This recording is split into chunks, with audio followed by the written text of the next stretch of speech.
Okay, so a theoretical inductor with no resistance would be fictitious. Fictitious. Why do we say that? It's not there. It's got resistance in the wire. It has to have resistance. Even in the core, there's eddy currents and hysteresis adding to resistance in AC. So, but we're using DC here, so those don't have any effect. So for DC, they have no effect unless the current is changing. So in the theoretical inductor, zero resistance. So we're going to assume that this has zero resistance and see hypothetically what would it do. It says it would do this. Increase. And I don't know the slope of that graph, but here's what they tell us. They say, okay, take this formula, one here, and say, okay, the counter EMF in the circuit, if I take this L on the other side, I'm going to have counter EMF, or just E, over L equals negative delta I over delta T, right? I haven't changed anything other than divided both sides by L. Same, just transposed, right? So what does this sign in the middle mean? Anybody? They're equal to each other. They're the same. Balanced. Equal. If they are equal, then the counter EMF to inductance is always a fixed amount. It's the same ratio as the rate of change of current, the average rate of change of current. So if the average rate of change of current was, well, this is what we want to know. If we have a certain amount of voltage countering and a certain amount of inductance based on what? I erased it. Nope, I didn't. Number of turns, permeability, area, length. So we got that coil sitting there. So we've got that's a fixed number. And what is the counter EMF a fixed number? Well, let's see. No. Well, if this was 10 volts, this source, then isn't it also true that if there's no resistance in the circuit, that it's kind of a weird thought, right? That to satisfy Kirchhoff's voltage law around any closed loop, if you close this switch, you have a closed loop, right? Around, go counterclockwise, so you have a voltage rise of 10. Aren't you going to also have to have a voltage drop of 10? Yeah. Or an opposing voltage of 10? Or something to satisfy the positives and negatives so that around that loop you get to zero. Well, that's what they're saying. So this is just, expand your mind here for a second. So the voltage induced in the inductor must equal the source.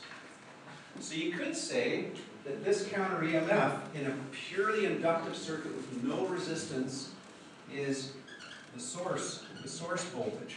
And then what they're saying here is that let's put the negative over here.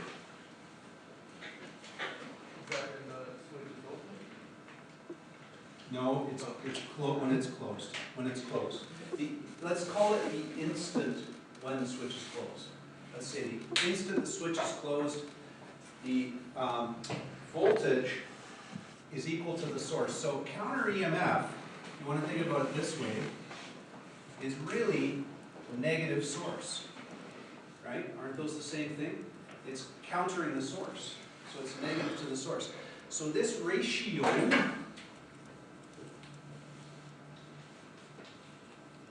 is the rate of change of current. Okay, so let's think about it this way. If I had 10 volts and 1 Henry, there's your ratio, 10 to 1.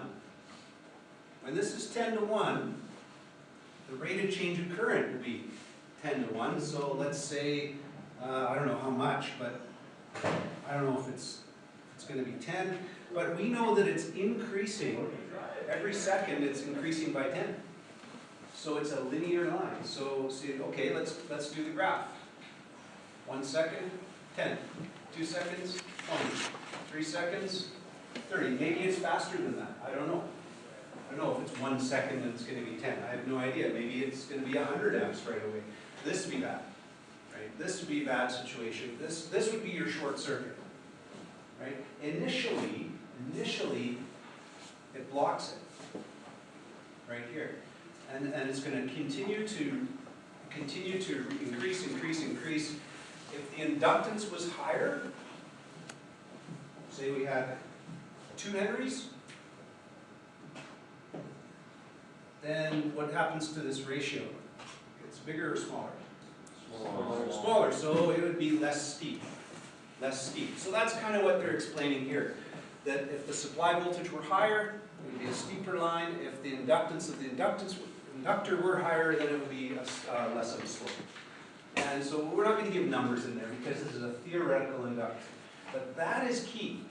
Knowing this, that this is my voltage, my supply voltage.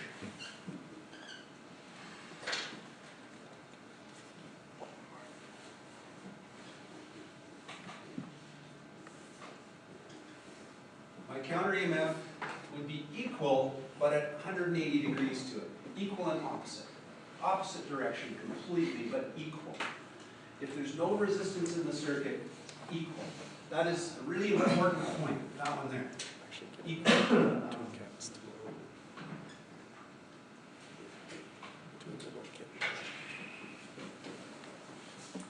All right. And then we got to the, this one you got to remember for the quiz, right? Remember I told you to highlight that.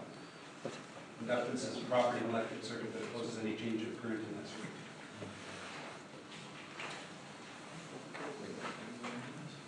Okay, so let's look at some numbers. Now we have a resistor in the circuit. Here's a practical inductor. Okay, I'm going to say this is practical now because we measured 15 ohms. I wish I had my meter because I would tell you what it measured. But anyway, we've got 15 ohms on this thing. And we don't know the amount of inductance. Well, they must tell us. Okay, whatever. So there you go. They don't actually tell us.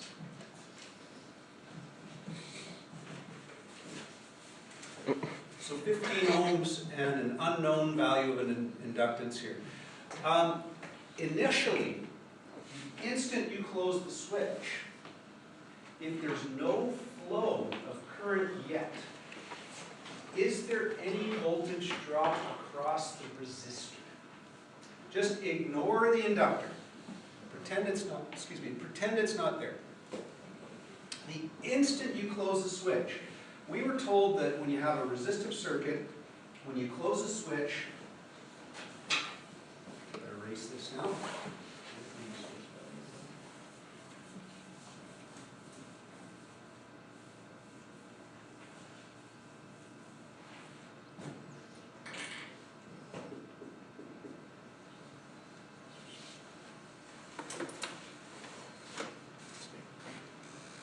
So the instant that makes contact, and we had, what, 120 volts, 15 ohms, how much current will be flowing in the circuit?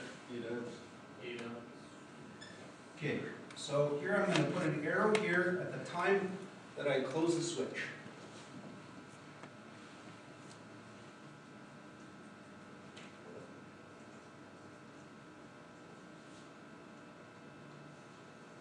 That's what we were told. Until such time as I open the switch, we have 8 amps. Okay, if there's inductance in the circuit, which the wire itself has the self-inductance happening in it, it might actually be a little bit of a curve there if it's just a resistor and wire.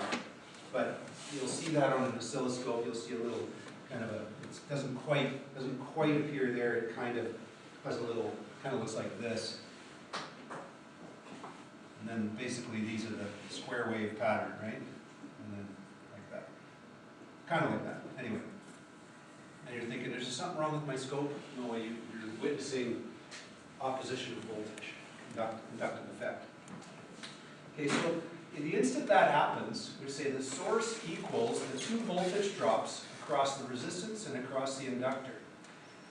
If there's zero current, let's say there's zero current here when I close the switch. I'm going to get in a practical inductor, because we have inductance, the sum of the two drops always have to be equal to the source.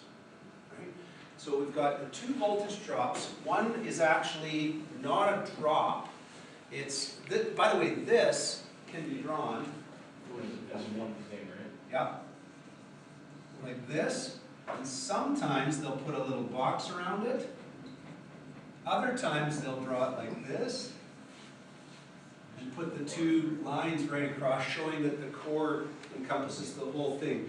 Meaning that we have some inductance and resistance in that coil.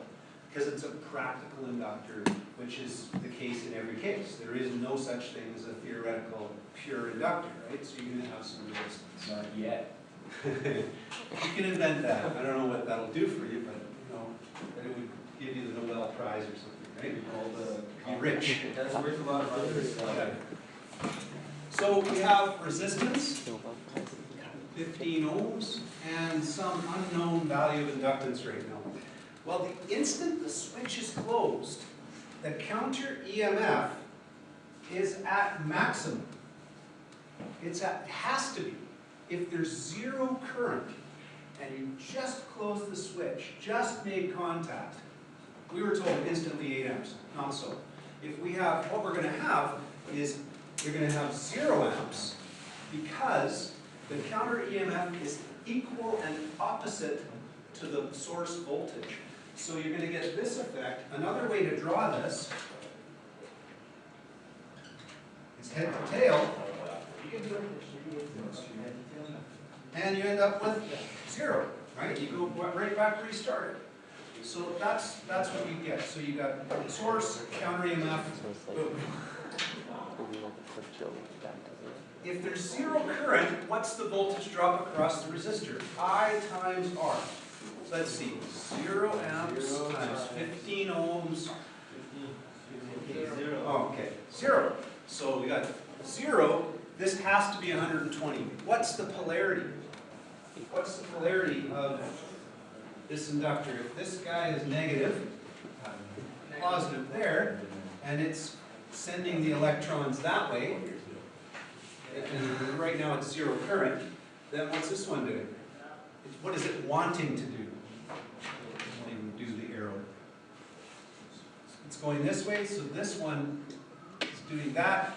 It's forcing it that way. And this one is forcing it this way. They're at a stalemate, right? Those two voltages that are at a stalemate. So does that sort of help you see that? Stalemate. Meaning that the tug of war is equal. Nobody's moving, right? Yeah. So the current is not moving. So the instant I close the switch, 0 amps. The rate at which it increases is dependent upon the amount of resistance in the circuit. In this case, we have 15 ohms. So what is our maximum steady state value once there's no more change in, once there's no opposition from the inductor, there's no change in current? Current, yeah, it's 120 and 15 ohms. 120 divided by 15, so we call that the steady state current.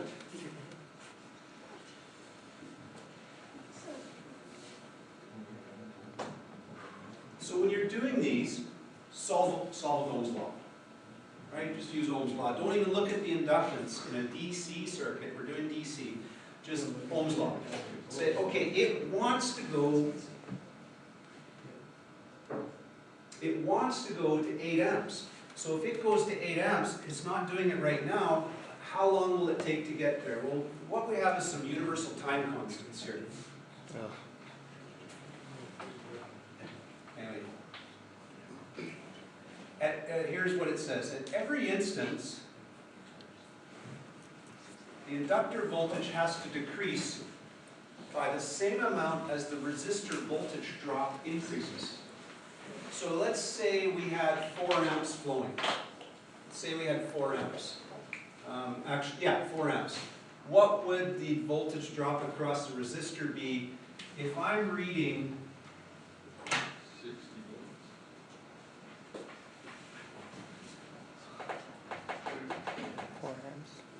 Now, this would be really quick, so you wouldn't be able to read that, but this is, let's say you froze time and that's the reading right at this point in time.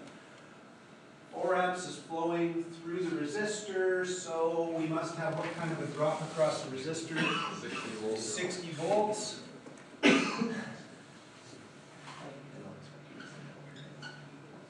So what must the inductor's volt counter EMF be if that's 60 and around any closed loop I got negative 120, positive 60, I have to have another Negative 60. positive 60, so this is going to be 60 volts in that direction to make it 60 volts. So at the instant, while the current is changing, this is what I'm trying to get across, while the current is changing, it's increasing to 8. So wherever that level is, it's 60 volts. So that means that it's kind of like a circuit over a period of time. How fast in time? How fast will that happen? It's dependent on the value of the resistance. Because if I had a lower resistance, it would happen a lot faster. If I had a higher resistance, it would take a lot longer. And so here's your little formula here. You say that the ER plus EL, well, ER is I times R. So the source voltage is equal to I times R, which was this guy,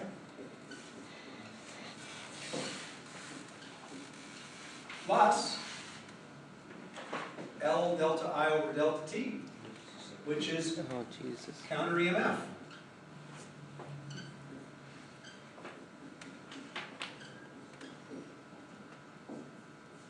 And that's really it. That's really it in a nutshell. So how long will it take is the other part of the issue. Okay, so here I'm closing the switch. I'm going to go to 8 amps on this one. So 8 amps. 8 amps. It's easier if I use 10, actually. Is there a number I could use for 10 here? 12 ohms? So if we change that to 12 ohms, and I would have a 5 amp reading halfway. Okay, so halfway would be 60 volts, 60 volts. Still would work out? That would work out? 60, 60, 12 ohms, 5 amps? Yeah. Yeah, okay. So let's say 10 amps is my maximum. The universal time constant is that there are 5 time constants, there are more, but there are 5 main significant time constants that make up the time it takes to reach steady state current. And it's all dependent upon the value of resistance and how long that takes. So the period of time is like this. It's kind of like say you were draining a tub into a container, right? When you pull a plug, let's say you have a big water basin, I don't know, and then you're filling it up a big trough or something, and you open the valve, but the water in the container above is draining down. Now what happens initially? Is it going to be a faster flow or slower flow? More pressure. The water pressure is against the drain, and it's going to force that out. The flow is going to be fast. It's going to fill up fast. But what happens when the water level in the tank above drains down to a certain level and there's not enough weight or pressure anymore? It's just barely coming out. So that's the idea about, we can think of this as filling a trough with not with the plumbing because it's a constant pressure, but with something else that's draining. Right? So I'm going to draw some like that. So when it reaches this point, that's 5 time constants. So this is steady state current of 10 amps, and there's going to be 5 time constants. And we call those tau. Tau. So each time constant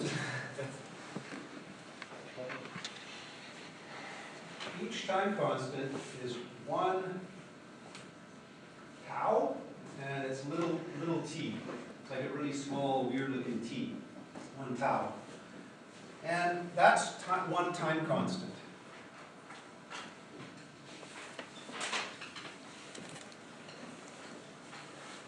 Each time constant is 63.2% of the steady state value remaining to go. So if we have 10 amps initially to go, so you say, okay, from here, I gotta go to 10 amps. So I'm gonna be 0.632, it's 63.2%, 0.632 times 10 amps. So after one time constant, I'm going to be at 6.32 amps.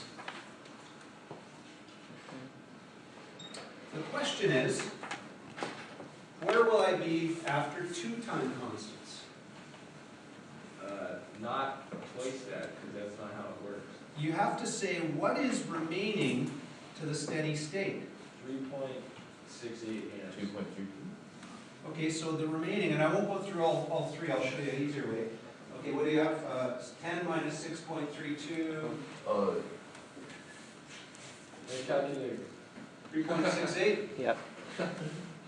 3.68 amps. I was ahead of you guys. So this one was 10 amps remaining to go because I was at 0 amps. So I had 10 amps remaining to go. This one I have only 3.68 because I've already reached 6.32. I haven't hit the steady state value in the circuit yet. So the second time constant is going to be times 0.632 amps, or 0.632, sorry, equals 3.32? 2.32. 2.32? Yeah. Or if we're Five, around, seven, it'd be like six. 2.33. No, we're Okay. times. Plus the initial 6.32 will bring me to 8.65 amps. So that would be Each is this outlined. level here. Okay,